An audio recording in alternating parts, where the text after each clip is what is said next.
A lot of people think that photographs freeze time or capture a moment, but I don't think that's true. A photograph never describes a single finite instant. It always describes a duration, from the time that the shutter began to open until the time that the shutter closed. There's this Mitch Hedberg joke where he says, one time this guy handed me a picture of him, and he said, "Here's a picture of me when I was younger." And I said, "Every picture is a picture of you when you were younger." In one way or another, every photograph is a document of the past.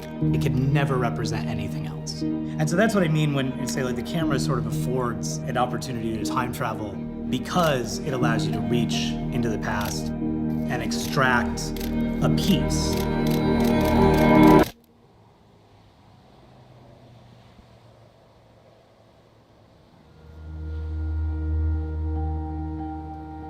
I grew up in upstate New York, and when I graduated from high school, I went to Guatemala to teach English. While there, I met a photographer who introduced me to documentary photography, and I was hooked. When I moved back stateside, I got rid of everything that I owned and just hit the road. The idea was to be a sort of roaming documentary photographer, just having adventures and making pictures.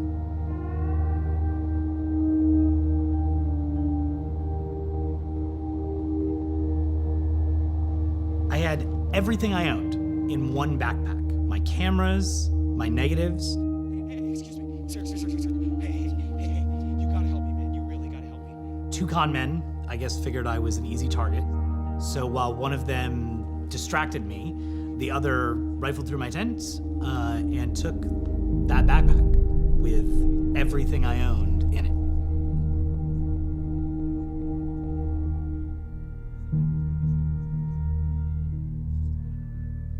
Just like that, I was no longer a photographer having an adventure. I was broke and obviously unable to make photographs, which was the whole point of the journey in the first place.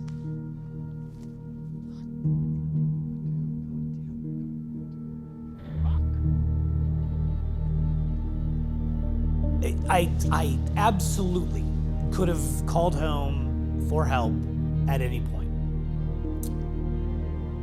But I felt like my mistakes were no longer my parents' responsibility. And so I was determined to go forward on my own.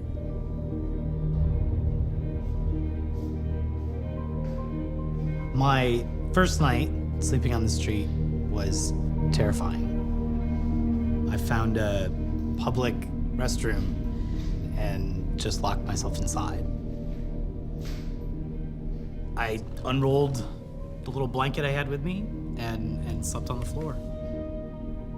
It was repulsive, but I was terrified, and I didn't have anywhere else to go.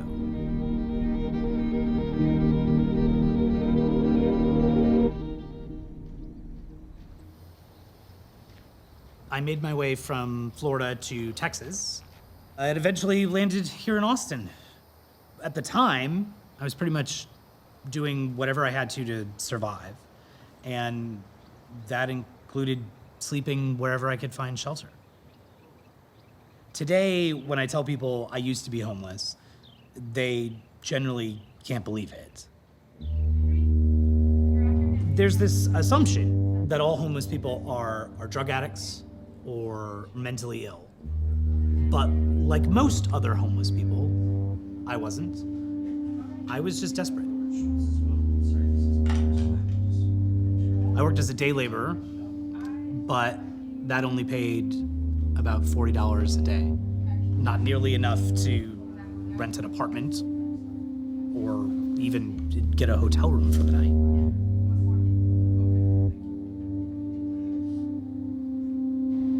But I eventually was able to save up enough money to buy one nice pair of pants and one nice shirt and start applying for jobs.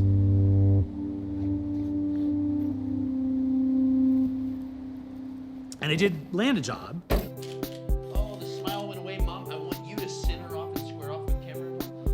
as a portrait photographer at Sears. Try it again when you smile when I take the picture. 3, 2, 1. Even though I was technically making photographs while I was still homeless and getting paid for it, these photos could not have been further from my own. The mandated, posed, polished look was totally inconsistent with the chaos of my life on the street. And I felt like I was photographing a lie. All right, we're done, honey. Okay. Christine, just... After a few months though, I was able to rent an apartment and get off the street. I found another job and I swore off photography for good. But something strange happened. Even though I was off the street, I found myself still constantly searching for places I might be able to use for shelter if I needed to. So after about a year, I decided to pick up a camera again and start photographing these places.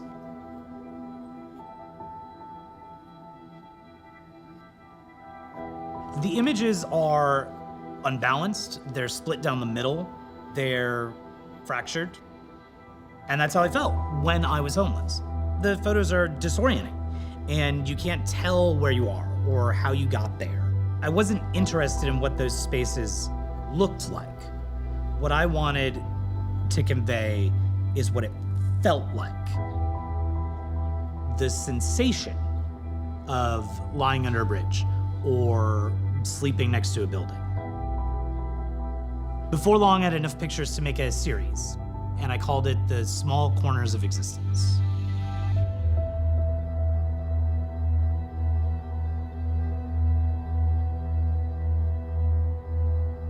It landed me a job teaching photography workshops at the University of Texas. It was at the university that I met the brightest light source known to exist in the entire universe, the Texas petawatt laser. I resolved to photograph this place for as long as they would let me. The petawatt can recreate the sort of blast waves that follow a supernova, or the kind of dense material found at the cores of planets, or the same fusion reactions that power our sun. The petawatt recreates here on Earth some of the most cataclysmic events that have ever occurred in deep space. Events that form a critical part of our collective history. And it does this in a flash of brilliance that lasts 1/10 of a trillionth of a second. It essentially is the closest mankind has ever come to quite literally capturing a single moment. And that functionally is precisely the process of photography.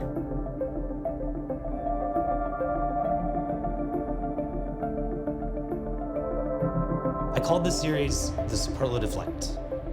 It was exhibited in galleries across the country and compiled into a book and shown in the likes of Wired and The Guardian, the New York Times. When people peer into dark and mysterious places, what they invent is the stuff and substance of themselves that they have brought along on their own journey into the present. There are, indeed, some things that I've carried with me every step of the way, even when I had no possessions and no camera.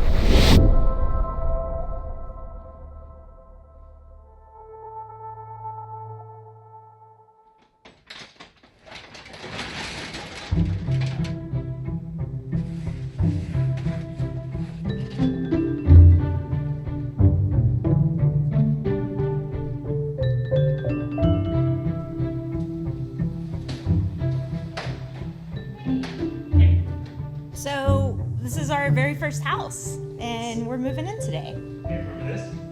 Yeah. You remember this? When living on the street, I couldn't have even imagined having a house. That the idea of even being sheltered seems so distant.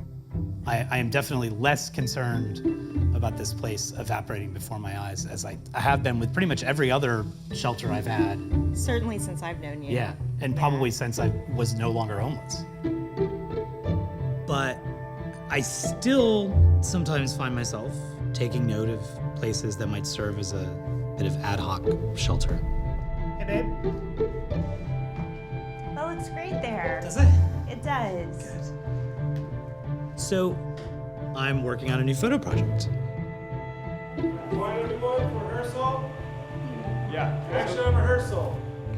Just as the scientists at the petawatt recreate and photograph cosmological events as a way to better understand the history of the universe, I decided to photograph recreations of my own past as a way for me to better understand my personal history and to better appreciate what lies ahead. In the movies, time travel is dangerous, and characters are warned against accidentally rewriting their own narrative. So the question arises, in making this film, are we innocently traveling back in time? Or are we unknowingly altering the future? And which of these many devices assembled here on set most accurately takes us back through the years?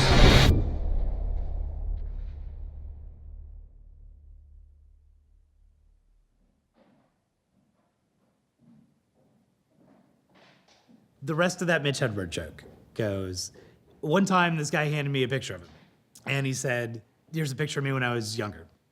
Every picture is a picture of you when you're younger, right? Like, here's a picture of me when I'm older. Like, how'd you pull that off? Let me see that camera. Yeah, one thing about this wild, wild country takes a strong, it breaks a strong, strong mind. And anything less makes me feel like I'm wasting my time. But the pain and frustration is not mine. It belongs to the cattle through the valley.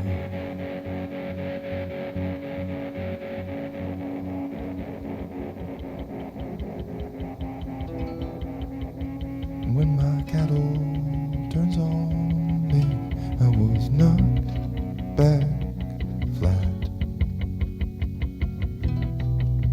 I was knocked out cold for one clack of the train track. Then I rose a colossal hand buried in sand.